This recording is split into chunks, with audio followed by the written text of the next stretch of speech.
Hi guys, मैं आपको अब कुछ आज सिंपल ट्रिक्स बताता हूँ जिससे रिटेलर्स जो होते हैं वो अपने आप को स्टॉक्स में ना हाई प्राइसेस में फंसने से बचा सकते हैं। ठीक है, मैं आपको बताता हूँ। अब आप देखो, अब आप समझो मेरी बात को। आप खुद ही समझो कि जैसे ये स्टॉक है, ठीक है? तो अब रिटेलर्स क्या वो गलतियां हैं जो करने से अगर बच जाएं, तो रिटेलर्स कभी भी मतलब मोस्ट ऑफ द टाइम्स वो डिफ़िकल्ट प्राइसेस में नहीं फंसेंगे, वो बच जाएंगे, है ना? उनसे गलतियां नहीं होंगी। वो ऐसे क्या काम कर सकते हैं? देखिए, आप बात को समझिए। रिटेलर्स सबसे पहले तो आप लोग 20 EMA को सीरियस लेना शुरू कर दो। आप लोगों को ये सब कोई समझाने वाला ही नहीं है, कोई बताने वाला ही नहीं है, कोई है ही नहीं जो आपको इसकी इम्पोर्टेंस बता सके। अगर आप इसकी इम्पोर्टेंस समझ सकते हो ना कि 20 EMA की इम्पोर्टेंस क्या होती है, तो ऑटोमेटिकली आप बहुत बड़ी सारी गलतियां करने से बच जाओगे। अब मैं बताता हूँ, देखो, अगर आप गलत प्राइसेस पे बाइंग नहीं करोगे तो मोस्ट ऑफ द चांसेस है कि आप प्राइसेस सही होंगे, और अगर आप गलत बाइंग करते भी हो तो आप बच जाओगे। यानी कि आपको बहुत ही ज़्यादा गलत प्राइसेस पे बाइंग नहीं करनी है। कैसे बाइंग नहीं करनी है? फॉर एग्जाम्पल, आपको कोई स्टॉक बहुत अच्छा लग भी रहा है, ठीक है, तो जैसे मैं समझाता हूँ ना आपको कि हमेशा डाउन ट्रेंडिंग स्टॉक में कभी काम मत करो। तो इस तरह से हमेशा कभी भी आप एक डाउन ट्रेंडिंग स्टॉक में काम मत करो। देखो, मैं समझाता हूँ। कोई भी स्टॉक अगर किसी भी दुनिया के स्टॉक को, ठीक है, दुनिया के किसी भी स्टॉक को अगर बहुत अच्छा करना है, समझ रहे हो? आपको उसको बहुत अच्छा करना है, लाइक उस स्टॉक को, तो उस स्टॉक को हमेशा उस स्टॉक को इस तरह से चलना पड़ेगा। ये बात सही है? और आप भी तो यही चाहते हो ना, अगर आपको पैसे कमाने हैं स्टॉक में तो आप भी तो यही चाहते हो कि स्टॉक ऊपर चले। तो आप एक चीज़ को समझो, इस चीज़ की इंपॉर्टेंस को समझो कि किसी भी स्टॉक को अगर इस तरह से चलना होगा तो ऐसा करते समय वो जो 20 डेज़ की जो मूविंग एवरेज होती है ना, वो उस स्टॉक को 20 डेज़ की मूविंग एवरेज के ऊपर होना पड़ेगा। समझ पा रहे हो आप?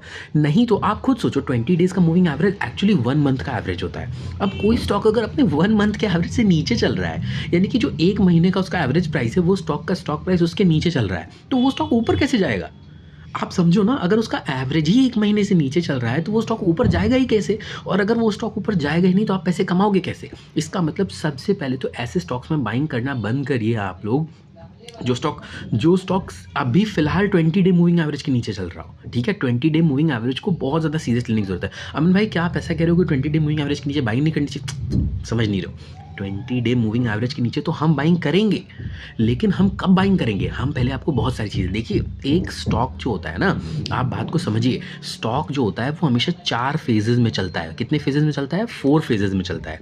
सबसे पहले स्टॉक की फेज़ 1 होती है जिसे कहते हैं स्टेज ऑफ एक्यूमुलेशन, यानी कि स्टेज जो होता है वो लोअर प्राइसेस पे जो है स्टॉक को बड़े लोग एक्यूमुलेट कर रहे होते हैं। इस टाइम पे स्टॉक में कोई भी मूवमेंट नहीं होता है, ठीक है। ऐसे में जो स्टॉक होता है उसका RSI most of the times 30-40 की रेंज में घूमता रहता है, 20-30-40 की रेंज में घूमता रहता है। उसमें इवन दो green candles, I am so sorry, even दो green candles will form, but the stock will not be able to cross the RSI of 50। Stock जो है वो मोस्ट ऑफ द टाइम्स 50 का RSI क्रॉस ही नहीं कर पाएगा। 60 का RSI आपको देखने को ही नहीं मिलेगा, ठीक है। 70 का RSI तो इम्पॉसिबल है, बिकॉज स्टॉक अभी एक्यूमुलेशन जोन में है। यानी कि RSI को हम लोग बहुत गलत तरह से यूज़ किया करते थे। RSI को हमने बहुत गलत तरह से यूज़ किया है, हम लोग उसको पता नहीं क्या समझते थे। ठीक है, मैं आपको धीरे धीरे वक्त के साथ सारी चीज़ें समझाऊंगा कैसे इसकी इंपॉर्टेंस होती है, लेकिन अभी फिलहाल आप क्या समझिए कि जो स्टॉक की स्टेज होती है ना, स्टेज ऑफ एक्यूमुलेशन, इस स्टेज में स्टॉक जो होता है वो इतने दिन से यहाँ नीचे पड़ा हुआ होता है, इतने दिन से एक्यूमुलेट हो जाता है, इतने दिन से वो नीचे पड़ा हुआ होता है, इतने दिन से ये स्टॉक नीचे पड़ा हुआ होता है कि ये धीरे धीरे अपने 200 डे मूविंग एवरेज के नीचे आ जाता है। फिर उसके बाद ये 50 एवरेज के भी नीचे आ जाता है, ठीक है। आपको अगर ज़्यादा ख़राब ट्रेंड होगा तो इवन 20 डे मूविंग एवरेज के भी नीचे आ जाता है। ऐसे स्टॉक्स में हमें बाइंग नहीं करनी है। अमन भाई, हमको ऐसे स्टॉक्स में कभी नहीं देखो, आप बात को समझो। अगर ये ब्लू चिप कंपनीज़ हैं, मैं आपको दोनों बातें समझाऊंगा। अगर ये तो बहुत ही ज़्यादा ब्लू चिप कंपनीज़ हैं, बहुत ही अमेजिंग बड़ी कंपनीज़ हैं, रिलायंस जैसी हैं, TCS जैसी कंपनीज़ हैं, तो इनको अगर आप लॉन्ग टर्म के लिए like 5 year, 10 year, 3 year time horizon के साथ बाइंग कर रहे हो, तो this is the best time when you can buy them. आप ये चेक करो कि जो एक्यूमुलेशन जोन, ये जो एक्यूमुलेशन चल रहा है, ये अपने लाइफ टाइम हाई से कितना नीचे है। अगर ये अपने लाइफ टाइम हाई से ग्रेटर देन 20% नीचे है। अमन भाई, क्या है सच में कोई ऐसा हार्ड एंड फास्ट रूल है? नहीं, ऐसा कोई हार्ड एंड फास्ट रूल नहीं है, but I am telling you एक स्वीट स्पॉट होता है बड़ी बड़ी लार्ज कैप कंपनीज को बाय करने के लिए। जैसे रिलायंस के लिए 22 to 25% एक स्वीट स्पॉट है। यहाँ पर आपको जो है बहुत ही अच्छा जोन है, हमेशा आपके अच्छे पैसे बनेंगे। अगर आपका जो स्टॉक है वो 25% से ज़्यादा जो है माइनस में चल रहा है, नेगेटिव में चल रहा है, रिलायंस की बात कर रहा हूँ, TCS की बात कर रहा हूँ, ये बहुत ही अमेजिंग टाइम होता है ऐसी ब्लू चिप कंपनीज को बाय करके छोड़ देने के लिए। ट्रेडिंग की बात नहीं कर रहा हूँ मैं, छोड़ देने के लिए भाई। अब वो तो हो गया कि बच्चों के लिए आपने छोड़ दिया, इसकी बात नहीं कर रहे, अभी फिलहाल हम ट्रेडिंग की बात कर रहे हैं। तो ऐसे स्टॉक में आपको काम ही क्यों करना है? क्यों? क्योंकि जो स्टॉक एक बार 200 डे मूविंग एवरेज के नीचे आ गया तो ये काफ़ी लंबे टाइम तक नीचे रह सकता है, नीचे से गिरता रहे, क्योंकि डाउन ट्रेंड में चला गया स्टॉक। और ये सब गलतियां मैं कर चुका हूँ। मैं पहले यही वाला स्ट्रैटेजी बनाता था, ग्रेटर देन 25%, 20% में सस्ता। मैं ये सोचता था कि ये सस्ता, तो स्टॉक तो बहुत सस्ता है। फॉर एग्जांपल राजेश एक्सपोर्ट्स का एग्जांपल ले लो आप। हमें लगता है कि ये स्टॉक जो है ये 25% गिर गया, 30% गिर गया, अब ये तो बहुत सस्ता हो गया है और हम बहुत ज़्यादा स्मार्ट लोग हैं, हम रिटेलर्स, हम बहुत इंटेलिजेंट हैं और हम इसे सस्ते प्राइस पर बाइंग करें। This is wrong method. ये बहुत ही गलत तरीका है सोचने का। क्यों गलत तरीका है? अमन, अगर ऐसा नहीं होगा तो हम बाइंग देखिए, एक सस्ता प्राइस बहुत सस्ता हो सकता है और भी नीचे गिर सकता है। तो हमें क्या करना चाहिए? हमें ऐसे में ये करना चाहिए कि देखिए, अगर वो गिर रहा है तो वो आपको मौका देगा। स्टॉक खुद आपको बताएगा, मैं सिखाऊंगा आपको, स्टॉक खुद आपको सिखाएगा कि this is the right time to buy me, now buy me. Even समझना मैं क्या बोलना चाहता हूँ, मैं आपको समझाता हूँ। देखो, मैं आपको समझाता हूँ मैं क्या कहना चाहता हूँ। देखो, जैसे फॉर एग्जांपल मैं ये कहना चाहता हूँ कि let's say for example stock ऐसे गिर रहा था, मैं ये नहीं कह रहा हूँ मैं आप इसको बाय मत करो, बिल्कुल बाय मत करो, ठीक है। लेकिन जब ये स्टॉक नीचे गिरता जाएगा, अभी बाय मत करो इसको। ये गिरने के बाद फिर गिरना बंद कर देगा, फिर एक जगह में ये एक्यूमुलेशन जोन में आ जाएगा, और जब ये एक्यूमुलेशन जोन में आएगा और जब ये यहाँ से चलना शुरू होगा ना, तब आप बाय कर लो स्टॉक को। मैंने कहाँ मना किया आपको? अब आप यहाँ बाय करो ना इस स्टॉक को। कहने का मतलब कि सेम स्टॉक को इस जगह बाय करने का मतलब है नहीं है, है ना? ये जो पॉइंट था। क्यों? क्योंकि आपको इसकी डेप्थ नहीं पता। ये ऐसा करते करते करते करते करते करते कितना नीचे जाएगा, यू डोंट नो दिस, ठीक है।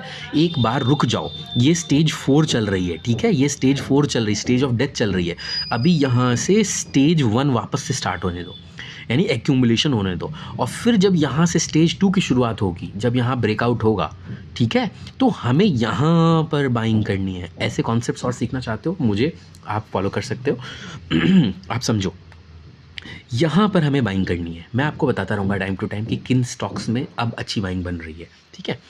इस जगह पे आप बाइंग करो, इस जगह पे, ठीक है। क्यों? देखो, यहाँ पर जब आप गिरते टाइम पे बाय कर रहे थे, यहाँ पर अगर गिरते टाइम पे आप बाय कर रहे थे, तो मान लेते हैं कि ये स्टॉक प्राइस था 100 रुपीज़, ठीक है, ये मान लेते हैं 100 रुपीज़ था, और ये हो गया मान लेते हैं 60 रुपीज़, ठीक है। अब आपने ये कहानी सुनी होगी, लोग कहते हैं कि हमें हीरो नहीं बनना चाहिए, हमें हीरो नहीं, don't catch the falling knife, हमें हीरो नहीं बनना चाहिए। मैं समझाता हूँ वो क्या कहना चाहते हैं। वो 60 रुपीज़ में आप यहाँ पर बाइंग करके आप हीरो बन रहे हो, लेकिन आपको पता नहीं है 60 से 50, 30, 20 कहीं भी जा सकता है, राइट। वो यस बैंक बन सकता है, वोडाफोन बन सकता है, सही बात है कि नहीं?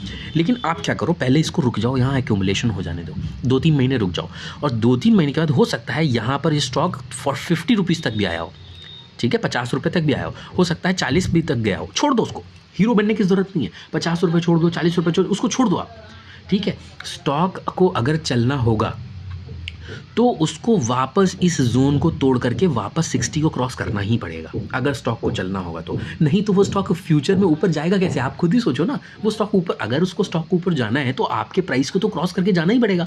यही मैं कह रहा हूँ कि इस प्राइस पे फॉलिंग स्टॉक को बाय करने से अच्छा है सेम प्राइस पे जब वो स्टॉक ऊपर जा रहा हो तो बाय कर लो।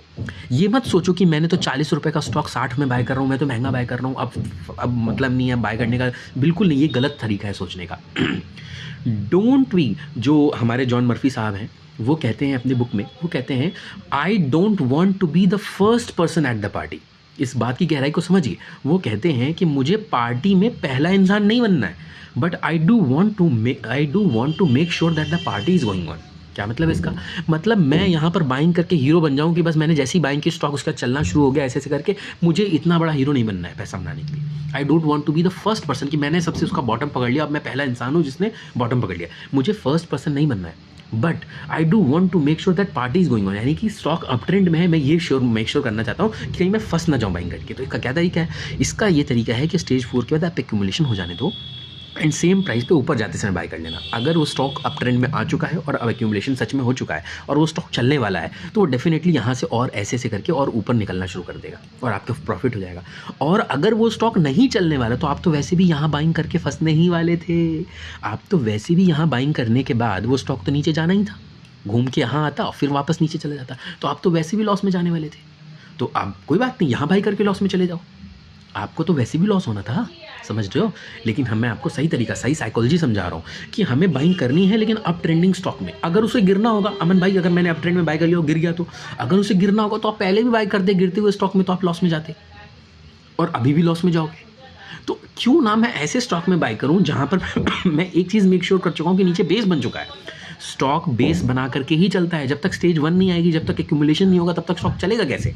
लाइव एग्जांपल देखना है, मैं दिखाता हूँ आपको लाइव एग्जांपल। आओ मैं आपको लाइव एग्जांपल दिखाता हूँ कोलगेट में, ठीक है। पॉज करता हूँ। अब देखो फॉर एग्जांपल कोलगेट में back to back red candles बन रही है, ठीक है। अमन आप लोग ये भी कह सकते हो अमन भाई पुराने स्टॉक को तो देख करके बताना बहुत आसान होता है, कोई बता सकता है। नहीं, अब मैं पुराने स्टॉक में हीरो बन ही नहीं रहा हूँ, मैं तो आपकी साइकोलॉजी दिखा रहा हूँ बस कि आप बताओ, आपको अगर ये चीज़ें पहले पता होती जो मैं आपको बता रहा हूँ तो क्या आप ये गलती को रिपीट करते? देखो ये back to back red candles बना रहा है, आपकी ऐसी कौन सी मजबूरी है कि आप इसे बाय करो? आपको क्या हीरो बनना है कि भाई आप क्यों एक ही मजबूरी में बाय कर सकते हो कि आपको कि मुझे हीरो बनना है, मैं जैसे यहाँ बाइंग करूँगा उसके बाद स्टॉक ऐसे करके चलना शुरू हो जाए। आपको क्यों हीरो बनना है? मैं पूछ रहा हूँ।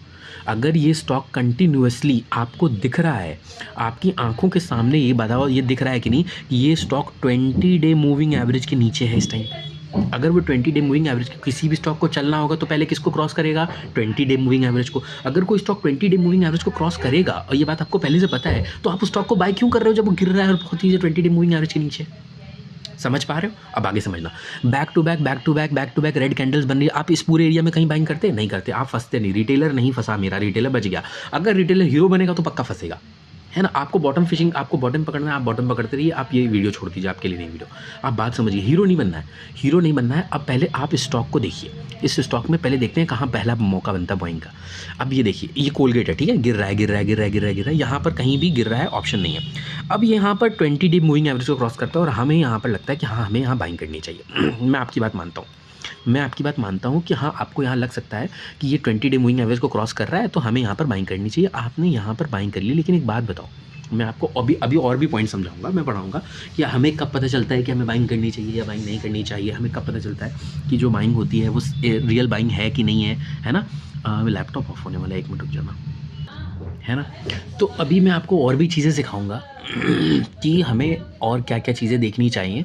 अगर आप वो सारी चीज़ें देख लोगे तो आप कभी भी एक गंदे स्टॉक में फंसोगे नहीं, आप हमेशा उस स्टॉक में निकल जाओगे। कभी भी उस गंदे स्टॉक में नहीं फंसोगे और आप हमेशा उस स्टॉक से निकल जाओगे, ठीक है। इस स्टॉक में भी आपको मैं फंसने से बचा सकता हूँ। मैं आपको लाइव सिखाऊंगा, मैं कोई फेक दावा नहीं करता, ना मेरे को कोई कोर्स बेचना है यार, ना मेरे को आपसे कोई पैसे लेने हैं, ठीक है। मेरे को कुछ नहीं चाहिए आपसे, ठीक है। तो आप इस टेंशन मत लो कि मैं आपको कुछ दिखा के कोर्स बेचने वाला हूँ। भाई मैं कोर्स नहीं, मैं एक डॉक्टर हूँ बाय प्रोफेशन, ठीक है, MBBS डॉक्टर हूँ। मैं पोस्ट ग्रेजुएशन अपनी कर रहा हूँ, खाली टाइम है मेरे पास, मैं स्टॉक मार्केट को शौक से करता हूँ। मैंने सोचा वीडियोस बना करके आपके साथ शेयर कर देता हूँ। मेरे पास ना इतना टाइम है कि मैं आपको कोर्स बेच करके पैसे दूँ, this is not my profession, okay. हाँ, तो अब आप इस बात को समझो। इस बात को आप समझिए कि ये जो स्टॉक है, अब यहाँ पर ये स्टॉक में एक बाइंग आती है, ठीक है। आप हो सकता है यहाँ बाइंग कर लेते हो और आप शायद फंस भी जाते हैं, ठीक। तो हमें कैसे पता चलेगा कि हमें यहाँ पर बाइंग करनी है कि नहीं करनी है? मैं उसका दूसरा तरीका आपको बताऊंगा, इस वीडियो में नहीं बताऊंगा, किसी और वीडियो में बताऊंगा। लेकिन हाँ, यहाँ पर हम बाइंग क्यों नहीं करते, लेकिन हाँ आपको मैं कुछ तरीके बता देता हूँ। हम बाइंग हमेशा तभी करते हैं, मेरा अपना तरीका ये है जो बाइंग करते हैं, कि जो स्विंग हाई होता है पिछले स्विंग का, स्टॉक जो होते हैं वो हमेशा स्विंग्स में काम करते हैं, ठीक है। स्टॉक जो होते हैं वो स्विंग्स में, दिस इज देखो, एक ये तेज़ी आना, एक स्विंग, एक लेग हायर तेज़ी है और एक ये मंदी आना, ठीक है। इसे कहते हैं एक तेज़ी का बुलिश स्विंग, एक बेयरिश स्विंग, ठीक। उसके बाद ये क्या है, ये एक और बुलिश स्विंग है और फिर ये एक बेयरिश स्विंग है। आप समझ पा रहे हो इस बात को? Bullish swing and bearish swing, ठीक है। इस तरह से ये बुलिश स्विंग, एक बेयरिश स्विंग। तो मैं ये कहता हूँ कि आपको हमेशा उसी स्टॉक में काम करना है जिस स्टॉक में जो स्टॉक है वो अपने पिछले जो बुलिश हाई है, वो स्टॉक अभी फ़िलहाल अपने पिछले हाई से ऊपर की तरफ जा रहा है। इस ही स्टॉक में हमें कोई भी बाइंग इनिशिएट करनी है, ठीक है अमन भाई। लेकिन is it the right method? This is the only right method to survive in the stock market, else इसके अलावा कुछ भी है वो सिर्फ या तो इन्वेस्टिंग है जो 10 साल के लिए 5 साल के लिए होती है, नहीं तो इसके अलावा सब आपको गलत चीज़ें सिखा रहे हैं। मैं गारंटी दे सकता हूँ, मैं आपको सिखाऊंगा, मेरे मेथड्स आप अप्लाई करके देखना, आपको 100% बेनिफिट मिलेगा, फ्री ऑफ कॉस्ट। सीखो, देखो मैं समझाता हूँ। तो दिस इज़ द मेथड। मेरे वीडियोस थोड़े लो क्वालिटी हो सकते हैं, ठीक है, क्योंकि मैं प्रोफेशनल तो यूट्यूब का काम नहीं कर रहा हूँ, बट आप प्लीज़ सीखने की कोशिश करो, ठीक है। देखो, क्या जो इस स्टॉक का प्रीवियस स्विंग हाई है, देखो फॉर एग्जांपल ये देखो पिछले, क्या ये स्विंग है, एक स्विंग हाई, फिर ये स्टॉक देखो, फिर क्या अपने पिछले स्विंग में हाई जा रहा है, सही बात है। तो ऐसे एरियाज़ में हमें काम करने हैं, समझ रहे हो आप। ऐसे एरियाज़ में जैसे स्टॉक 20 डे मूविंग एवरेज के ऊपर जाएगा हम बाइंग करेंगे और हम उसको होल्ड करेंगे। मैं आपको सिखाऊंगा, मैं आपको सबको सिखाऊंगा, मैं आपको डिटेल में सिखाऊंगा, स्लोली सिखाऊंगा। आप मेरी बात को समझो। इसका बताओ प्रीवियस भी तो लगातार गिरे जा रहा है, गिरे जा रहा है, गिरे जा रहा है, गिरे जा रहा है। आप बताओ इसमें आपको स्विंग हाई कहाँ दिख रहा है? आपको दिख रहा है कहीं स्विंग हाई? कहीं दिख रहा है आपको क्या अमन भाई यही स्विंग हाई दिख रहा है? यही तो है स्विंग हाई। इसके अलावा बताओ आपको स्विंग हाई कहाँ दिख रहा है? अमन भाई लेकिन अगर ये स्टॉक यहाँ से तेज़ी से चला गया तो हम तो मिस कर देंगे। आपको फिर हीरो बनना है, आपको फिर हीरो बनना है। मैं अभी मना क्या हीरो नहीं बनना है? रहन दो इसको जहाँ जा रहा है जा लेने दो, आप छोड़ दो। अभी आप इसके स्विंग हाई को कटने दो, पहले स्विंग हाई को कटने दो आप। तो इसका स्विंग हाई कहाँ पर है? इसका स्विंग हाई है यहाँ पर, इसका स्विंग हाई है यहाँ पर। अगर इसका स्विंग हाई यहाँ पर है तो ये जो तेज़ी आई है 20 डे मूविंग एवरेज को काटने वाली, बहुत अच्छी तेज़ी, गुड, वेरी गुड, नाइस तेज़ी। बट क्या ये नाइस तेज़ी जो है ये अपने स्विंग हाई को काट रही है, पिछले स्विंग हाई को? अभी तक नहीं काटी ना। तो चुपचाप शांति से रहो। अब अभी बाइंग नहीं करनी है, बिल्कुल नहीं करनी है। अब आके समझो, मैं समझा रहा हूँ आपको, समझाता हूँ मैं। देखो आप फिर आप अपने मन को किसी तरह समझा लेते हो कि नहीं यार चलो ठीक है, नहीं बाइंग करते हैं, अमन भाई ने मना किया है, ठीक है। फिर स्टॉक गिरना शुरू कर देता है, अब आप इस बात को समझो कि ये डाउन ट्रेंड में आ गया है स्टॉक, बहुत बुरा स्टॉक है, ऐसे स्टॉक से दूर रहना है, बिल्कुल दूर रहना है। कैसे ये बात प्रूव हो जाएगी कि ये डाउन ट्रेंड में आ गया? कैसे ये बात प्रूव हो जाएगी कि डाउन ट्रेंड में आ गया है? अगर इसने अपना ये स्विंग लो, अब जिस तरह से ये जा रहा था, ये स्विंग लो था और ये स्विंग हाई था, छोटा हाई है लेकिन स्विंग हाई, अगर इसने ये स्विंग लो तोड़ दिया, नीचे उसके आ गया, तो फिर भैया ये स्टॉक अब बर्बादी की राह पे चल चुका है, ठीक है। आपको ये सब पता ही नहीं है, आप रिटेलर हो, आपको सब कुछ नहीं पता बाजार में क्या चल रहा है। सीखो, मैं समझा रहा हूँ आपको।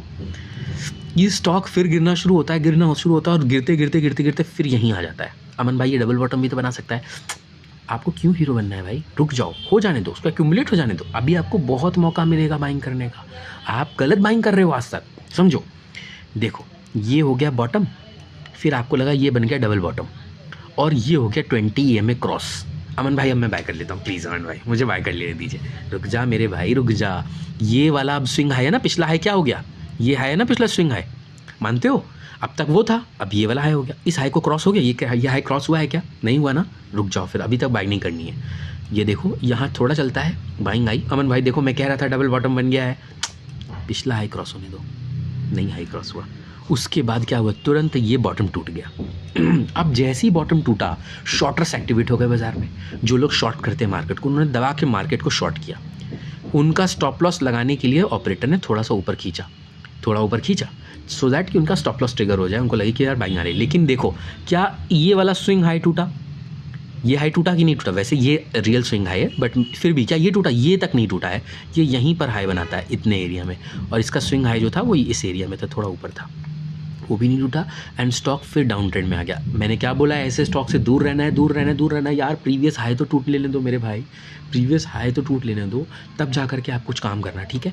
जब तक इस एरिया में क्यों बाइंग नहीं करनी? अरे 20 डे मूविंग एवरेज के नीचे क्यों बाइंग करनी? आपको उड़ता तीर क्यों लेना है? ये लकड़ी क्यों पड़ी हो झाड़ में? समझ रहे हो आप मेरी बात? आप समझ रहे हो? लकड़ी झाड़ में पड़ी है, आपको क्यों उस लकड़ी के पीछे बढ़ना है? उसको छोड़ दो यार, उसको बिल्कुल छोड़ दो। ये है ना स्विंग हाई, देखो 20 डे मूविंग। अमन भाई ये देखो 20 डे मूविंग एवरेज टूट गया, मुझे बाइंग करनी है। नहीं, बिल्कुल बाइंग करेंगे, मैं भी बाइंग करना चाहता हूँ। मुझे भी लगता है बहुत सस्ता हो गया है, मुझे भी ऐसा लगता है कि बहुत सस्ता हो गया है। लाइफ टाइम हाई से 40% गिर चुका है और आपने कोई बाइंग नहीं करी, आप फंसने से बच गए हो ऐसे स्टॉक में। आप भी बाइंग करोगे, मैं भी बाइंग करूँगा, ठीक है। अगर इसे लाइफ टाइम हाई पे जाना है तो क्या ये बिना स्विंग हाई तोड़े चला जाएगा? क्या ये स्टॉक बिना स्विंग हाई तोड़े चला जाएगा लाइफ टाइम हाई पे? नहीं जाएगा ना। तो हाई स्विंग हाई टूटेगा, हम बाइंग कर लेंगे, मैं भी बाइंग करूँगा, आप भी बाइंग करूँगा, साथ में ट्वीट भी करूँगा। लेकिन क्या इसने तोड़ा? नहीं तोड़ा। ये देखो फिर नीचे गिरा, फिर ये देखो प्रीवियस हाई से फिर नीचे गिरा, फिर ये गिर रहा है। 20 डे मूविंग एवरेज तो क्रॉस हो रहा है। तो बेचारे जो बेचारे लोग हैं वो बेचारे बाइंग कर भी रहे होंगे। 20 डे वाली जो है फॉलोइंग एक स्ट्रैटेजी होती है कि ऐसे स्टॉक 20 डे एवरेज को काटे वैसे ही आप बाइंग कर लो, वो स्ट्रैटेजी होती है। लेकिन बेचारे वो लोग बाइंग कर रहे होंगे, लेकिन हम नहीं कर रहे। क्यों नहीं कर रहे हैं? बिकॉज हमें पता है कि हमें सिर्फ तभी बाइंग करनी है जब हम स्विंग हाई को तोड़ेंगे। अब यहाँ पर देखते हैं अमन भाई, ये देखिए ध्यान से देखिए, ये बना इसका स्विंग हाई ये वाला, और यहाँ पर हमारे स्टॉक ने, ये देखिए ये है स्विंग हाई, मैंने जानबूझ के नहीं किया, गलती से हुआ है, ठीक है। देखिए अमन भाई, ये देखिए यहाँ पर इस स्टॉक ने जो है ये अपने स्विंग हाई को तोड़ दिया, मतलब वो अपने आप माउस हो रहा है, ये स्विंग हाई को तोड़ दिया, ठीक है अमन भाई। 20 डे मूविंग एवरेज की भी ऊपर है और स्विंग हाई को भी तोड़ दिया। और स्विंग हाई को जैसे ही तोड़ेगा तो यहाँ पर देखिए अमन भाई ध्यान से देखिए, कप विद हैंडल पैटर्न वो बन रहा है, reverse head and shoulder pattern बन रहा है। अमन भाई बाइंग बनती है कि नहीं बनती है? अब मैं आपको बताता हूँ, this is the first place जहाँ पर आपने शायद बाइंग कर ली होती, और अगर आप कर लेते तो मैं आपको गलत भी नहीं कहता कि आपने गलती की है, आपने बाइंग क्यों की, मैं ऐसा नहीं बोलूँगा। यहाँ पर एक बाइंग बनती है, रियल में बाइंग बनती है, लेकिन समझो इसको डबल श्योर करने के लिए हम क्या करेंगे? डबल श्योर करने के लिए कि ये जो स्विंग हाई है ये क्रॉस तो किया इसने, ब्रेकआउट तो दिया, इसे मैं ब्रेकआउट मानूंगा, ब्रेकआउट तो दिया, लेकिन क्या ब्रेकआउट के बाद कंफर्मेशन आया? कंफर्मेशन कैसे आता है? ब्रेकआउट का कंफर्मेशन ऐसे आता है कि जो ब्रेकआउट कैंडल का हाई होता है उस हाई के ऊपर क्लोजिंग हुई, कंफर्मेशन मिला। अगर कंफर्मेशन नहीं मिला तो आपने बाइंग क्यों की? अमन भाई ये तो सब मजाक कर रहे हो, अगर स्टॉक भाग गया तो 20% चला गया तो, अरे मेरे भाई रुक जा, मेरे भाई रुक जाओ, ऐसा कुछ नहीं होता, ठीक है। अभी एक्यूमुलेशन चल रहा है, ये ऐसा नहीं होगा। अगर ये ऐसे बड़ी सी कैंडल बना भी देता है तो अगले दिन फिर छोटी छोटी कैंडल बना के एक बार नीचे ज़रूर आएगा, तो हम बाइंग करेंगे ना, वहाँ पर बाइंग करेंगे। मैं आपको समझाता हूँ, स्टॉक कभी भी 20 EMA से बहुत ज़्यादा दूर नहीं जा सकता। स्टॉक 20 EMA पे सपोर्ट लेता है, समझ रहे हो? 20 EMA स्टॉक का सपोर्ट होता है, तो स्टॉक आपको फिर से बाइंग का मौका देगा। जैसे ही वो 20 EMA पे आ जाएगा वैसे हम दोबारा बाइंग कर लेंगे, आप उसकी टेंशन मत लो, मैं आपको बाइंग कराऊंगा ना, अभी मैं स्टॉक में बाइंग कराऊंगा, मैं आपको इतना डिटेल में समझा रहा हूँ। देखो क्या कन्फर्मेशन आया? नहीं आया ना, तो कन्फर्मेशन नहीं आया तो बाइंग क्यों किया हमने? नहीं, बाइंग नहीं बनती है। फिर देखो स्टॉक तोड़ने लगा और फिर अपने प्रीवियस हाई से नीचे चला गया, कहीं लो ना तोड़ दे। ये देखो लो टूट गया यहाँ पर, अमन भाई लो टूट गया। अब क्या करना है मुझे? ये देश की बहुत बड़ी कंपनी है कोलगेट, ये देखो ये लो टूट रहा है, ये लो टूट रहा है, ठीक है, ये लो टूट रहा है। तो ऐसे में कहीं भी बाइंग नहीं बनती है, ऐसे में कहीं भी बाइंग नहीं बन रही है स्टॉक में। तो अमन भाई हम बाइंग कैसे करेंगे? देखो मैं आपको बताता हूँ। सबसे पहले तो मैं कहता हूँ इस स्टॉक में आपको बाइंग करनी ही क्यों है, जो स्टॉक इतना डाउन ट्रेंड में चला है? अमन भाई क्योंकि हमें सस्ता खरीदना है। अब आप बताओ, आप अगर बाइंग कर लेते, गलत बाइंग करते, तो आप कहाँ ऊपर कहीं बाइंग कर सकते थे कि नहीं? आप कितने महंगे में फंस जाते। और अब स्टॉक इतना गिर चुका है, इतना नीचे आ चुका है, राइट, और आप इतने महंगे में बाइंग कर लेते, सोचो आप कितना बुरा फंस जाते। आप फंसते कि नहीं फंसते? आप बुरा फंस जाते ना। कितनी बार ऐसा हुआ है आपकी नज़रों में कि स्टॉक ने सीधे 20% अपर सर्किट और फिर अगले दिन भी 20% अपर सर्किट सीधे लाइफ टाइम हाई बना दिया? ऐसा कभी हुआ है? नहीं। ट्रेंड होता है स्टॉक में, ट्रेंड होता है, लाइफ टाइम हाई बनाने के लिए ट्रेंड लगता है, ऐसे नहीं होती लाइफ टाइम हाई बाइंग। और अगर होती भी है तो छोड़ दो, अगर 100 में से एक स्टॉक में होती भी है तो छोड़ दो, ठीक है। जो तरीका मैं समझा रहा हूँ इस तरीके से आप कभी भी फंसोगे नहीं, बहुत हमेशा बच के रहोगे। अब मैं आपको दिखाता हूँ, देखो हमेशा बचे रहोगे, कभी भी गलत स्टॉक में फंसने से बच जाओगे। अब अमन भाई इसमें हमें बाइंग करनी कैसे? आपको इस स्टॉक में बाइंग नहीं करनी है, बिल्कुल नहीं करनी है। मैं बताता हूँ उसको बाइंग करने का सही टाइम कब आएगा, बाइंग करने का सही टाइम आएगा, अभी दिखाता हूँ कैसे आएगा। देखो ये देखो, अब जैसे ये स्टॉक है, अब ये देखो अपने लाइफ टाइम हाई से गिरते गिरते 45-46% डाउन हो चुका है। अब हमें इसे बाइंग कैसे करनी चाहिए? अंधी बाइंग कर लेनी चाहिए भाई। देखो कुछ मत करो, एटलीस्ट अंधी बाइंग मत कर मेरे भाई, अंधी बाइंग तो मत करो। देखो इसका स्विंग हाई क्या क्या है, ये एक स्विंग हाई है, ये सब स्विंग हाईज है, ठीक है, ये भी एक स्विंग हाई है। तो मैं क्या कहता हूँ, एटलीस्ट इस स्विंग हाई को कट जाने दो। पहले इस स्टॉक का जो 20, ये देखो पहले जो 20 डे मूविंग एवरेज ये चल रहा है, इस 20 डे मूविंग एवरेज के ऊपर आने दो स्टॉक को, ठीक है, मेरी कोई कोलगेट में बाइंग नहीं है, मैं तो बहुत अच्छा एग्जांपल है, डाउन ट्रेंड में चल रहा है इसलिए सिखा रहा हूँ आपको कि बचते कैसे हैं, है ना।